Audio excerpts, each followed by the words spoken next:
Up guys, in this video I will show you how to fix Snapchat was unable to open camera. Yeah, this could be a quite problem that you can have it, but don't worry about it. We're gonna fix it through 3 steps.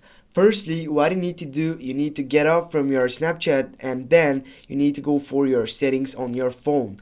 Right after that, you need to find out the application settings and then you need to choose the second selection, manage applications. Right after that, as you can see, you have search box. You need to type on it for Snapchat and then as you can see, you have many options right there, but you need to choose for the option that says app permissions, the second one.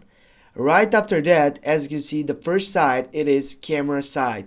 Click on camera, and if it's selected the third side which says don't allow, with this you're gonna get a problem with your camera opening side.